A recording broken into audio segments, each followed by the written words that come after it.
Kerugian negara fantastis, Rp104 triliun. Kasus ini awalnya diperkirakan menyebabkan kerugian Rp78 triliun, namun angka tersebut meningkat drastis setelah kolaborasi audit dari BPKP, ahli ekonomi, dan lingkungan hidup. Akhirnya, kerugian keuangan negara ditaksir Rp4,9 triliun, sementara kerugian ekonomi mencapai Rp99,2 triliun. Penyerobotan 37.095 hektar lahan. Surya Darmadi bersama mantan Bupati Indragiri Hulu, Raja Tamsir Rahman, didakwa menyerobot lahan hutan di Riau.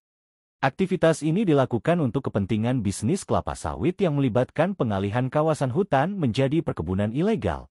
Surya Darmadi, DPO yang akhirnya menyerah. Setelah bertahun-tahun masuk dalam daftar pencarian orang DPO, Surya Darmadi menyerahkan diri ke Kejaksaan Agung pada Agustus tahun 2022. Langkah ini diambil setelah ia kesulitan mengakses aset dan membayar gaji karyawan akibat pembekuan rekening perusahaan, SP3 dari KPK dan pelimpahan ke Kejagung. Pada Juni tahun 2024, KPK mengeluarkan surat perintah penghentian penyidikan SP3 karena kekurangan bukti. Kasus tersebut kemudian dilimpahkan ke Kejaksaan Agung yang terus menggali bukti dan menetapkan Surya Darmadi sebagai tersangka pencucian uang. Upaya hukum ditolak Surya Darmadi mengajukan peninjauan kembali PK ke Mahkamah Agung pada Juli tahun 2024.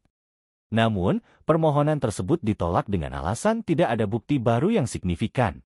Putusan ini menegaskan posisi hukum terhadap pelanggaran yang dilakukan.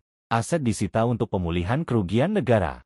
Kejaksaan Agung menyita aset senilai miliaran rupiah, termasuk uang tunai Rp450 miliar dan tambahan Rp372 miliar dari penggeledahan di Jakarta.